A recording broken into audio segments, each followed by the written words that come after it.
Welcome to Social Media Play, or as Barbara Jones and I were playing around last night, Snack On. Want to welcome you. We're really excited about this conference this year. For the toy industry, this is a first. We've got an industry that reaches kids and moms, and if there was ever an industry that needed to be embracing social media, it is the toy industry. So what we're really excited about today is that we've brought you some amazing speakers who are not only in the social media space in terms of the mom blogger community, but we've got brands who have been using social media with much success, and they're going to tell you a little bit about their success stories. We're going to give you some strategies, some tactics, and basically you're going to walk out of here with zero intimidation and 100% inspiration. So without further ado, I would like to introduce you to our very first keynote. Vanessa Van Petten is the founder of RadicalParenting.com. Vanessa and I met in about 2007 when, as an inventor, I was looking for a parenting site to reach out to review my game. And I Googled, and I found Vanessa's site. So she and I connected on Twitter in 2008. She did my very first game review. I still, to this day, even though I've licensed my game, get more hits from her site than any other website. And she has driven more traffic to my site for online orders. She's an amazing girl. She, at 17, authored her first book called You're Grounded.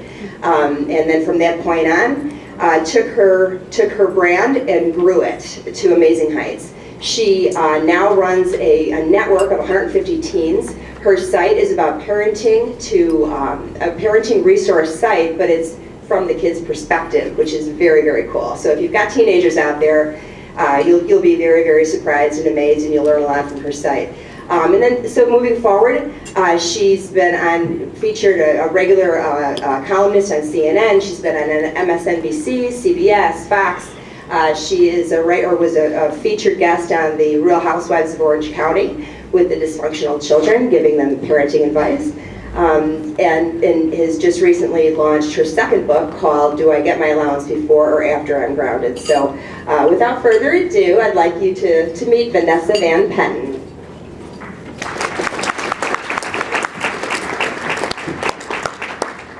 Good morning. So today I'm going to be talking about new media, technology, social media, and how it affects youth, parents, and families.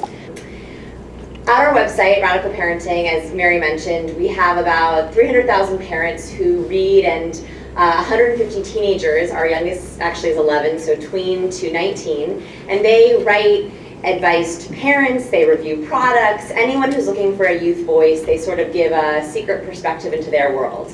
And at our website, we get about 700 or 800 emails a day from parents and kids asking questions. And I got this email, and I wanted to read it to you because I think that it perfectly exemplifies what we're going to be talking about today. Dear Vanessa, hi, my name is Jennifer, and I am 11 years old. I saw your advice column on your website and think it is totally KA, killer awesome. And I finally got up the nerve to send you an email with my problem. I have a very serious problem. The problem is my mother is really annoying. And I don't mean just like normal mom annoying, I mean like really uber pretend I'm sleeping in the car on the way home from school annoying. What can I do about this? By the way, this is how I imagine her reading it. What can I do about this? I mean, clearly she's not going away. She's made that pretty clear. Remind me in another email to tell you about our argument on why she should be the one running away from home and not me. Let me just give you a few examples so you know I am so 5 O's, not exaggerating here. 5 O's is a big deal. Number 1, what is it with moms and leaving dishes in the sink? Every time I leave a cup out for like a day, tops 2 days in the sink or by my bedside table, she totally freaks out at me. I mean, come on, it's like bad for the environment washing that much. Hello, global warming. 2, every time I'm in the car with my friends, she totally pretends she's not listening, but she is. I know she's like eavesdropping on our conversation. Then she like adds in her own ideas about what we're talking about. She's just our driver, not our life coach. 3, she like definitely doesn't believe in iChat study sessions. We do talk about school and I mean, we talk about recess, what the cafeteria is serving for lunch, and occasionally actual homework. Why doesn't she get that? Not only do I use it for academic reasons, but also when I go on IM, it's really important for my social development. I read it in an article in 17 magazine. 4. What is so hard to believe about Twitter? It's so cool. She so doesn't get it and thinks Twitter is some kind of native Californian bird. I'm hoping you can give me some advice on helping her be less obnoxious and more reasonable. BTW, she might be reading this right now because I have a sneaking suspicion she reads my emails. As I stated in our fight last week, so against my rights as a citizen of the US of A. HK, hugs and kisses, Jennifer. P.S. If you're good at giving romance advice, please tell me because I'm having this problem. Okay. She always, that boyfriend problem comes in last. So, I get that email and I'm kind of laughing because it's cute, but I also feel really bad for her mom because I can totally see how they're fighting about all the different issues. And like 10 minutes later, I get another email in my inbox, and this is the email I get. Dear Vanessa, my name is Nancy, and I am the annoying mother of Jennifer, who emailed you earlier today. She does so many things online. I have all of her passwords, and when I was checking her email, you know, just to be safe, I saw she wrote you. Let me just say I also read your website and love your advice, so hopefully you can send some of it to my outrageous daughter. Just to address 2 of the points that Jennifer made, I am sure we are not causing global warming in our household, as Jennifer argues, by washing the water glasses more than twice a week. If anyone is causing global warming, it's Jennifer with her 35-minute showers. 2, there is no way she's studying while she's on IM. I wish I could confirm that, but her and her friends use so many abbreviations, I couldn't tell you what they were talking about. Also, she has at least 6 windows open at one time while she's on the computer, so I don't know how she can think, let alone study. Don't you agree? Please send us back a response as soon as you can. Sincerely, Nancy. P.S. She's grounded, so no need to send advice on that situation. So I think this is a great example of how some, problems that have been there forever, communication, talking with friends, who they're hanging out with, have sort of gone into this digital space and how technology is changing all these traditional problems. So I'm actually going to go through the new digital day and talk about how over the course of 24 hours, how different technologies are slowly changing typical things that happen in a household between parents and kids. So Kids Morning Cup, we did a study and we asked all of our teen readers and writers, what is the first thing you do in the morning? And they identified Cup. So the first thing is they check text, Facebook, Twitter feed, sometimes email. So checking is the absolute first thing they do. They want to see what updates they have. Second, updates. So if you ever watch Facebook and you have children that you're watching on Facebook or 13-year-olds, around 6:30 a.m. to 7:30 a.m. it's like, just woke up, hate school, hate my life, so early, all those different things, because they check, they update their friends on waking up in the morning. Now I know why kids are late to school, because you watch all their Twitter and their Facebook feeds because they're updating them so much. And last is they love to play first thing in the morning. And you'll see that while they're brushing their teeth, if they can get away with it, while they're at breakfast, I have one of our teens said that he likes to turn on his Xbox and play one-handed while he gets ready for school. I don't know how he does that.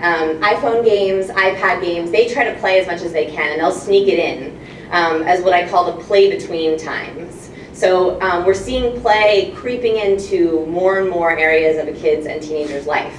They're in line for 3 minutes, they whip out their phone and they start to play. They have a 5-minute break between classes, they'll open their laptop or open their computer and start to play a game on their dashboard. So the play between times also are happening in the morning. Mom's morning also looks a little bit different. She uses new tools, so for her meal planning she might use something like Relish, which is a online menu planning application. It sends your shopping list to your phones or to your devices. She also might organize carpool first thing in the morning. Zimride is really popular with families. It's an app that organizes your carpool, so people on your route check in when they're leaving their house, and then when you're outside, and it sends you updates. So she might use this to organize carpool. Then she also checks virtual calendars. So before, Mom would tell you, don't forget to do this after school, make sure that you take this list into the dentist with you. Now it's all happening across their devices. So she's sending them, a lot of people use Plum Life or things like that, which syncs up all the family's devices across a task list, what they have to do, appointments, schedules. Family breakfast also looks a little different. I love this picture. If you can see it, one of our readers sent it in. It's a little girl sitting at her high chair and looking into the computer because her dad, when he does business trips, he goes on Skype in Japan at night and has breakfast with his daughter. And she'll sit and talk to him while she's in her high chair. So with dads, we were friends via Skype. I was staying at my parents' house over the holidays last year, and we were sitting eating breakfast, and I hear a, "Hi!" Where is that from? And my sister's computer was open, and her friend was sitting and eating her cereal while we were all eating breakfast. She was like, "I just wanted to, chat with her this morning." And I was like, "Oh my gosh, you're going to see her in like 10 minutes at school." But she really wanted to chat with her. And also, they're going to play if they can get away with it. So that usually means constant please turn it off battles, right? So over breakfast, over dinner, you're constantly hearing parents say, please put away your phone, please turn it off, please turn off the iPad, you need to get ready for school. So that's happening more and more, but kids are also checking news updates more often. They're reading Twitter, CNN to see what the breaking news is if they can't turn on the TV. So no longer are you hearing kids say, can we watch TV over breakfast? It's usually, can I play with my phone, or can I play with my iPad, or can I play on my computer? School, I'm not talking about school. I usually do digital presentations on school. So kids go to school, they come home. I didn't want to skip that. So kids afternoons. So kids are using things like Red Rover. Red Rover makes play dates on the fly. So what they do is if your mom didn't plan something ahead of time, you can actually check in with your app on Red Rover and say, hey, we're looking for a play date. The housekeeper will be over at 5. Anyone want to come home with us? So those are play dates on the fly. This is also another picture that was sent in. I don't know if you can see it, but it's a little boy, and he's playing with a model airplane through his computer. And he plays with his cousins in Arkansas. He's in St. Louis. He plays with his cousins over Skype after school. He has a Skype play date, is what he usually does. Also, digital art. Parents are embracing digital art play because it's not messy. It does not ruin the carpet. So iPad apps like Quill or Sketchpad using phones, new games that incorporate art projects online, digital art, digital painting. And then again, this sort of play between idea. And you'll see kids will be doing homework. They'll do 30 minutes of homework and 5 minutes of a game. 30 minutes of homework, 5 minutes of a game.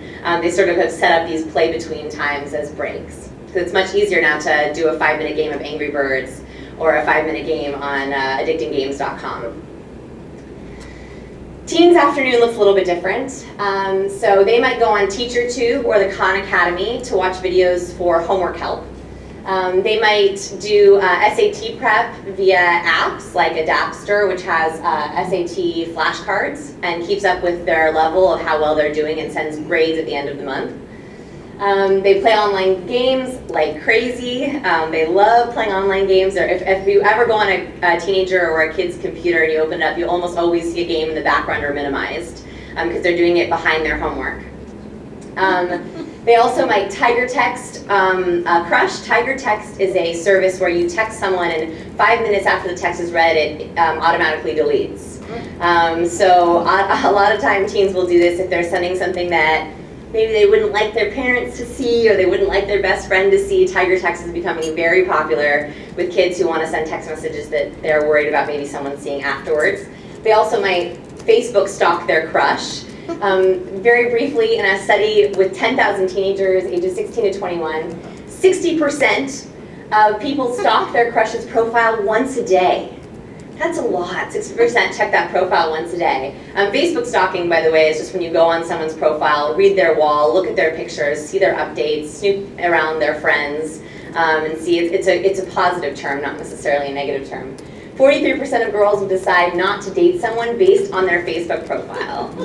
43%? You better work hard on that Facebook profile. And only 33% of guys would not date someone based on their Facebook profile. 10% of people have been dumped over Facebook. And then, of course, if you're dumped on Facebook, you can use the Facebook app X Blocker, which blocks every mention of the ex from on your Facebook page. So you don't have to be reminded of them or see them again. All those photo comments you did, it takes them all away, so you don't have to be reminded of your ex. Family dinner. So the new favorite phrase is text me when dinner's ready, because kids are up in their room and they don't want to have to hear their mom yelling up to them. Over the table, they might fight about their phones or using their phones. Recently, KFC offered a scholarship, a $10,000 scholarship for the best tweet. So you're hearing kids and teens use that as an excuse, but I can win a scholarship if I tweet. Possibly a geocaching trip this weekend. Geocaching is basically scavenger hunts using GPS devices. So that's very popular for families with kids, to get kids out of the house but still using their devices. And they do scavenger hunts and you leave little treasures along your route. And then of course, if you have a teenager who's close to driving, they argue about what device they can use with parents to stay safe. So iGuardian is one that tracks your teen's trip and sends updates on speed and yellow lights back to parents, how long it took them, where they went. Or an app like iCurfew, which basically is more opt-in, where a teenager can send their parents their location when they get to a party or they get to a house.